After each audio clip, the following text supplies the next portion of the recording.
Elaine Fulgencio po ang ating pakikinggan this morning. This is a Radyo 5 live report. Sa kanya pong pagbabantay sa ating to coalition trip papunta po dito sa Exclusive Economic Zone, Scarborough Shoal at ilang pang mga lugar dyan po sa West Philippine Sea. Elaine, maganda umaga. Magandang umaga, Manong Ted.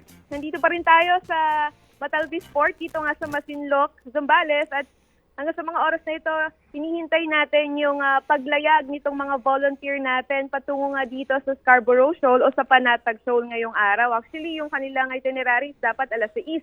Nag-start na sila nga maglayag, pero dahil medyo nagkakarga pa kanina ng mga dadalihin doon sa mga mangingisda natin, ay medyo natagalan yung kanilang paglalayag dahil medyo marami tayong ayuda na ibibigay doon sa mga mangingisda nga natin. Kaya medyo natagalan yung kanilang pag-load ng mga pagkain, mga gasolina.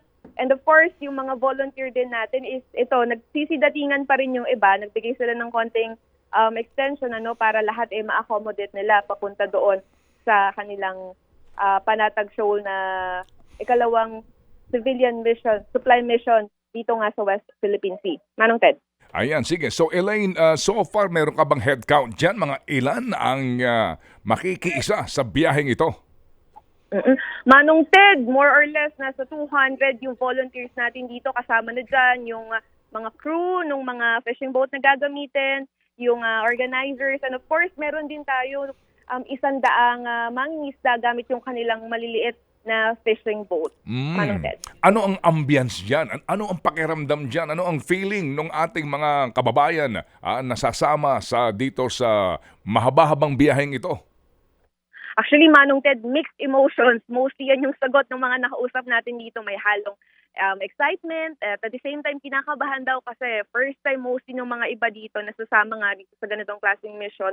And of course, medyo natatakot din sila dahil nga doon sa presensya daw ng China. Pero ganun pa man, wala daw makakapigil sa kanila. Ang goal lang naman daw nila is makapaghatid ng tulong doon sa mga mangingisdang Pinoy. And of course, matuloy yung kanilang plano na pagpapakita ng pagkakaisa nga ng mga Pinoy para ipaglaban itong West Philippine Sea.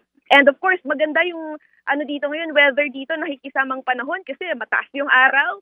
And yun din yung pinagdadasal kagabi dahil nagkaroon nga ng misa, send-off mass and dinner dito sa mga volunteer natin na isa sa mga pinagdasal nila is maganda yung weather ng kanilang paglalayag para safe yung kanilang buong biyahe. Manong Ted. Ayan. So Elaine, ilan actual na mga bangka ang sasali dito? Sa drone footage na amin napapanood ngayon, nakakilabot, no? Parang may expedition talaga. Yes. Oo. Kumbaga sanib Oo. puwersa talaga. Mga ilan ito na bangka? Manong Ted, yung sasakyan ng mga volunteer natin, merong 5 civilian boats dito. Ito yung mga ginagamit ng mga mangingisda natin na lumalayag, lumalaot dyan nga sa parte ng Panatag Shoal. And at the same time, yung nakikita nyo dyan ng maliliit, 100 yan na fisher folks natin na sasama din sa regata nila. Pero dito lang sa Exclusive Economic Zone ng Pilipinas. So pag nakalampas na ng EEZ, ayan, etong 5 fishing vessel na lang yung pupunta doon sa Scarborough. Yung mga maliliit parang sasama sa convoy pero pagdating doon sa open waters talaga, yung malalaki na. Yes, Manong Ted. Kasi ito nga, pagpapakita rin daw nila ng pagkakaisa na sabay-sabay silang aalis dito, papunta doon sa EEZ nga ng Pilipinas. Pero after that, ayun na, yung mga malalaking bangka na natin yung lalaot. Sige. Ano dyan? Mga physical requirement? Meron bang age limit dyan? Yung matatanda at saka yung mga bata? Anong mga panuntunan dyan, Elaine? Oo, actually, walang bata, walang senior citizen, kasi isa nga yan sa mga rules din ng Coast Guard, for safety purposes din. So talagang chinek din tong mga volunteer natin, nag-undergo sila ng medical attention, chinek sila kung may mga history ba sila, kasi kapag hindi ka fit, hindi ka talaga nila papayagan. So talagang in-screen itong mga volunteer natin bago sila payagang sumakay dito sa mga fishing vessel. Hindi pa pwede, senior. Bawal ka, baby. Oo. Kahit na physically Actually, fit? Manong Ted, may mga gusto talaga, kahit mga senior, na gusto talagang pumunta ka, so hindi talaga pinayagan. It's for health purposes natin. Wala bang kasamang doktor dyan? Actually, Manong Ted, meron. Meron lang. May mga medical professional na naka-assign. So, safe naman yung mga kasamaan natin dito na lalayag. Si Father Reyes ba, hindi pa senior? parang nakasakay siya, pero may mas older pa sa kanya na si convener natin na si Father Ed, hindi na pinayagan kasi medyo mas older na siya.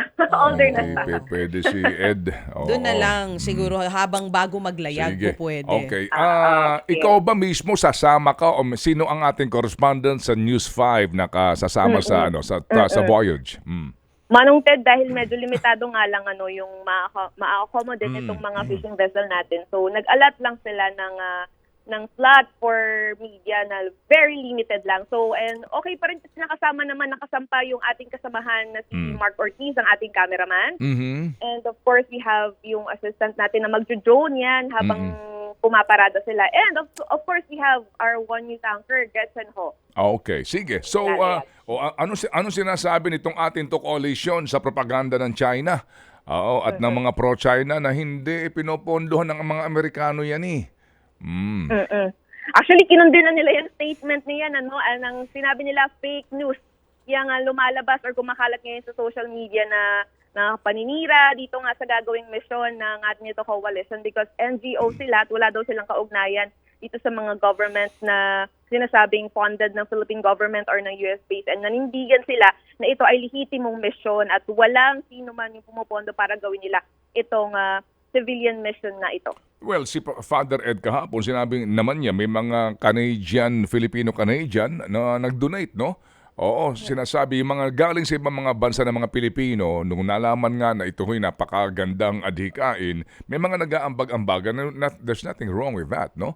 Oo, basta ang mitihin mo, makatulong ka doon sa resources na gagamitin para sa tagumpay na paglalayag na ito. Yes, oo. Yun nga din yung sabi nila. So, talagang nangalap din sila sa mga kaibigan na willing tumulong pero hindi daw talaga ito yung parang kumbaga hindi pinondohan para nga i-provoke or magpakita ng tindak sa China pero ito daw is karapatan talaga natin na umikot, i-normalize yung pagdaan, pangingisda doon ng mga Pilipino sa exclusive economic zone. Kailan ang balik nila, hopefully? Inaasahan na babalik sila by Friday night. Sa Subic Port na yung kanilang sila dadaong. Okay, sige. So, Cha, we say... Yes. Oo. Elaine, bago ka namin pakawalan, bukod sa mga news person natin dito sa Pilipinas, meron ding mga taga-ibang bansa, di ba, ng mga news agencies na kasama nyo dyan? Yes, Cha, may mga...